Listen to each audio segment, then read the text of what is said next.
I'm joined now by Dido. Welcome. Thank you. And you have a solo career now, of course, but you started out in 1995 singing with the band Faithless because your brother Rollo was in the band Faithless.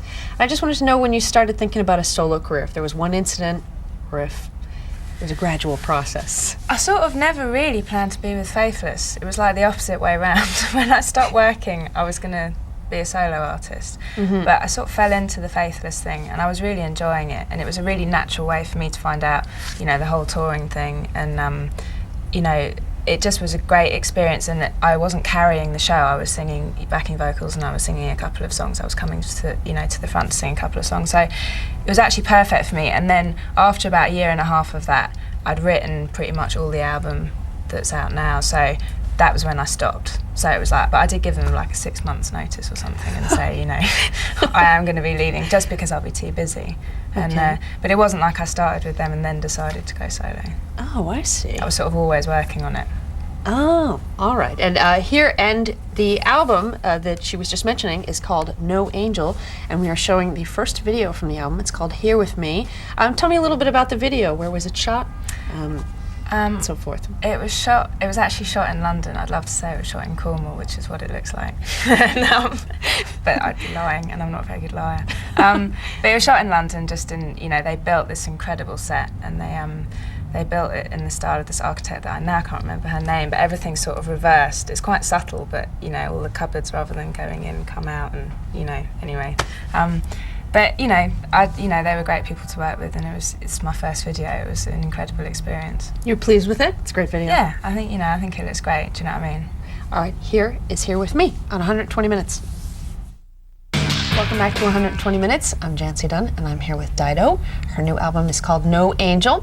And you used to have a career in publishing, a thriving career in publishing. Yes. What did your company publish?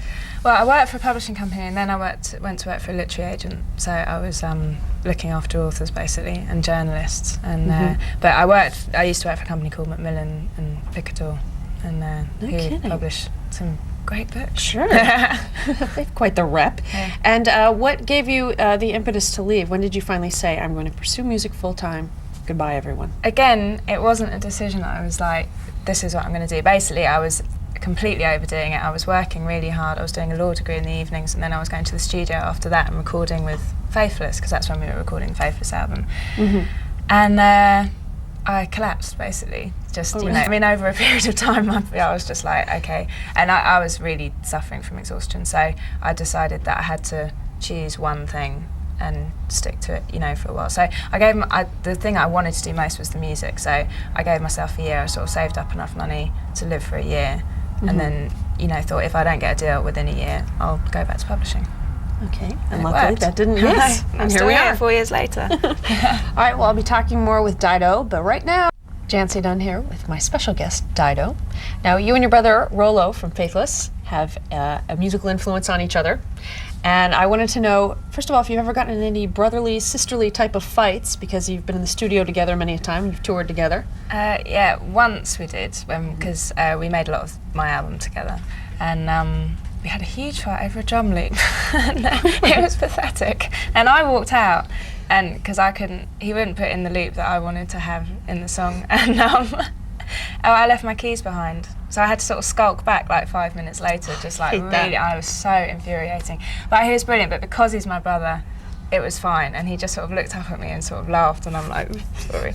And then he put it in, I got my way, and that was fine. As long as I was getting my way, it was fine, basically. Was everyone else in the studio stressing, like, oh, they're fighting?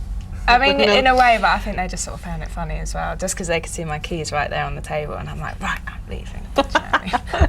Now I'm leaving. And you used to steal his records when you were a kid, right? Such as? God, he had everything from...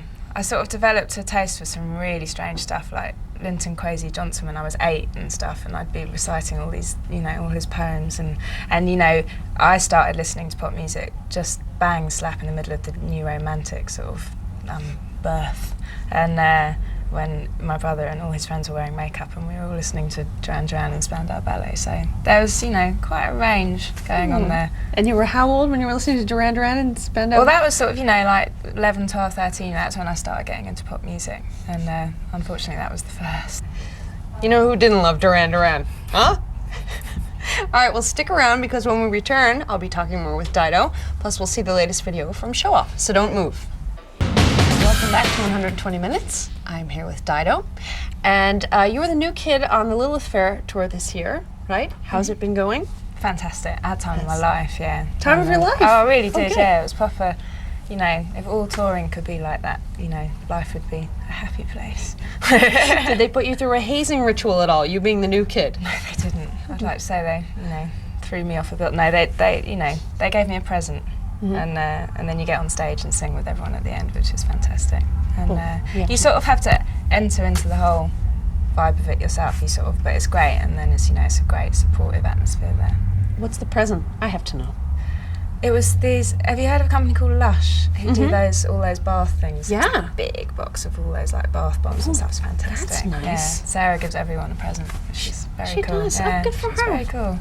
And then you embark on a tour as well, starting on the 20th 20th of August. Right? Yeah. in Vancouver. And how long does it go for? Goes through till about sort of mid-September. I'm doing the full circle, or figure of 8, or however it works. Okay, well, be sure and see Dido on tour. Also, run out and buy her new album, No Angel. And right now, we have a video from Show Off. This is from their self-titled debut album. It's Falling Star. And thanks again for coming by. My pleasure. Thank you for having me.